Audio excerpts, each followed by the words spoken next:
Et sinon?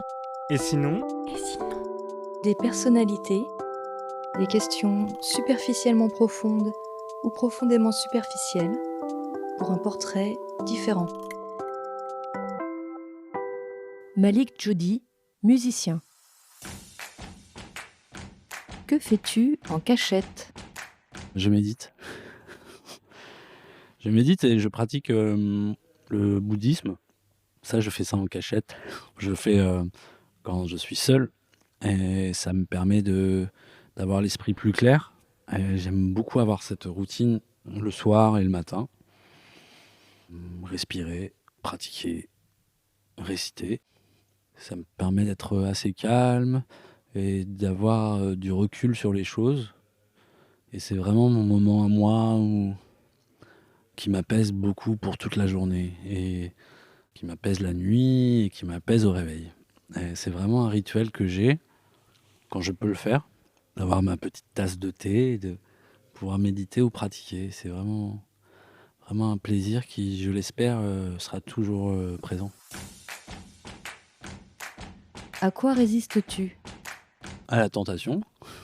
Voilà, aujourd'hui j'ai, un certain âge et je me sens un peu plus grand encore, je me sens adulte. Avant je pouvais, sortir tard, faire la fête tard, faire des conneries.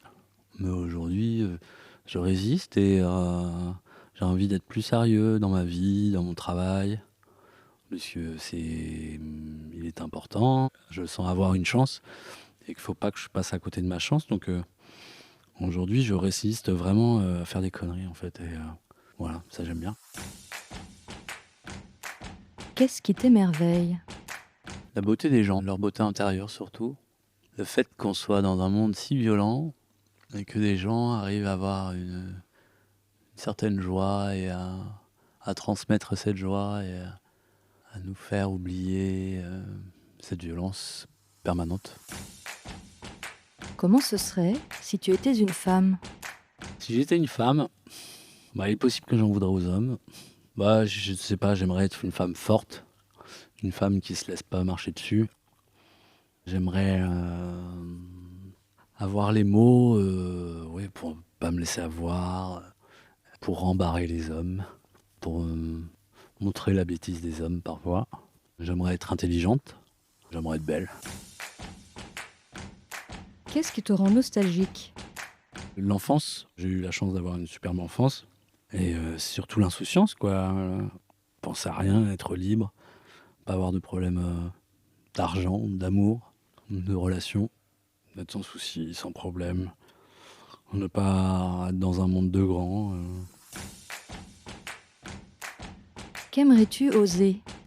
faire autre chose, tout en gardant mon métier mais essayer dans d'autres métiers aussi, bah, dans des métiers, artistiques, par exemple la comédie, la sculpture, la peinture, réaliser, des courts-métrages, pourquoi pas des films, m'engager plus, partir à l'étranger pour, peut-être dans des œuvres caritatives, être moins autour de moi, autour de mon petit nombril, de musicien, essayer des choses, tester des choses, plus voyager, être moins dans, oui, dans mon métier parfois.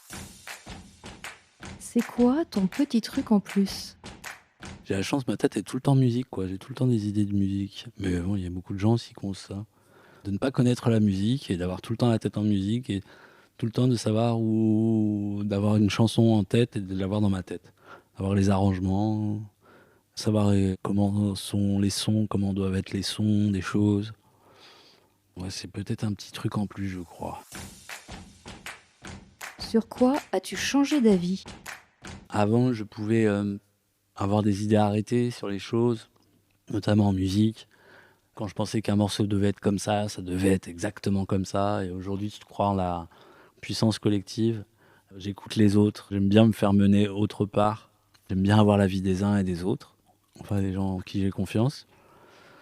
J'aime bien faire confiance aux gens sur la musique. Pour qu'on m'emmène autre part. Et souvent, ça amène à des choses que je n'avais pas imaginées. Et en fait, on va plus loin que ce que j'avais pensé.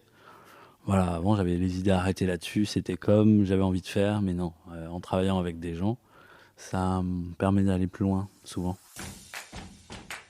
Que voudrais-tu ne jamais oublier? Ah, ma grand-mère. Oh, ma grand-mère, j'oublierai jamais. Elle m'a éduqué avec ma mère, mais elle m'a inculqué, tellement de sagesse, une autre culture, une autre façon de voir le monde, une autre façon de voir sa relation au monde.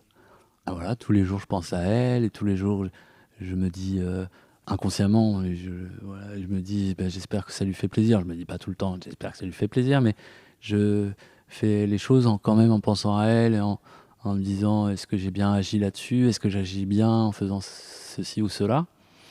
Vraiment, parfois, j'ai l'impression d'être dans un monde que je ne comprends pas, parce que ma grand-mère m'a en partie élevé quelque part, encore une fois avec ma mère, mais donc je me sens un peu, pas isolé, mais de pas avoir grandi ici, quoi, et d'avoir une autre vision des choses. Alors après, la mienne n'est pas forcément meilleure que d'autres, hein, mais parfois j'ai l'impression d'être, un étranger, même si je suis dans d'autres pays, quoi. C'est quoi ton petit plaisir? J'aime beaucoup, quand par exemple j'ai rien à faire, et que je suis tout seul, j'aime beaucoup aller au cinéma tout seul, à n'importe quelle heure de la journée. Ça peut être à 9 heures du matin ou en plein après-midi, quand tout le monde bosse. J'aime bien aller devant un cinéma, puis regarder juste les affiches, qu'est-ce qui se passe au cinéma. Voilà, je me fais une séance de cinéma, tout seul. Je débranche mon téléphone, chut, et que voilà, on me dit: «Mais tu étais où?» Bah, j'étais au cinéma. Qu'est-ce qui te fait rêver? Parfois, ce qui me fait rêver, c'est, la vie de famille, équilibrée. Des choses parfois que j'arrive à avoir. Ouais, une vie de famille épanouie, voilà, je rentre le soir, on dîne tous ensemble, on se lève le matin, on emmène les enfants à l'école. Une espèce de, routine, le bon terme du mot, quoi, mais ouais, une vie, confortable et qui est fluide, tranquille, tout simplement. À quoi as-tu cru pendant longtemps? J'aime bien, aujourd'hui qu'on me bouscule, moi, qu'on me bouscule, si j'avais des idées arrêtées sur les choses, et j'aime bien qu'on me prouve le contraire, et j'aime bien discuter et qu'on m'apprenne des choses.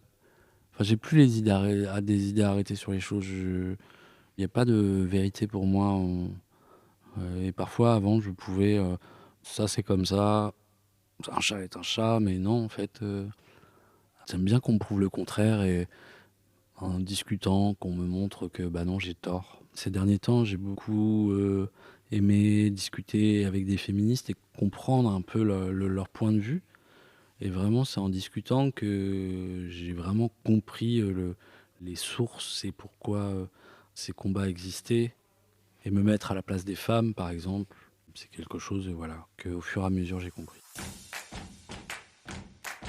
Où te sens-tu chez toi?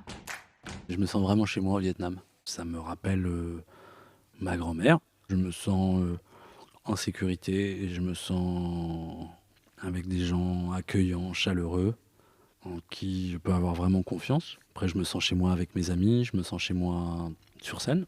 Je me sens en sécurité sur scène. De quoi es-tu fier? Sinon, je suis fier, c'est que je viens d'un petit bled, moi, de la campagne. J'ai grandi avec une maman très jeune. On a grandi ensemble. J'ai pas appris la musique, mais voilà, je suis autodidacte, et de mon petit bled, et ben, je suis monté à Paris et j'ai réussi à faire de la musique. Après, j'ai fait des petits boulots, je suis revenu à Paris, et aujourd'hui, la musique est mon métier, et quand même, j'en suis fier parce que sans l'aide de personne. Alors, il y a des personnes qui m'ont aidé, mais je suis allé les chercher, et je suis assez fier du chemin parcouru. Je suis assez fier que ça soit arrivé sur le tard. Je me sentais pas capable de ça, mais je suis, assez fier de la détermination que j'ai pu avoir, de jamais baisser les bras.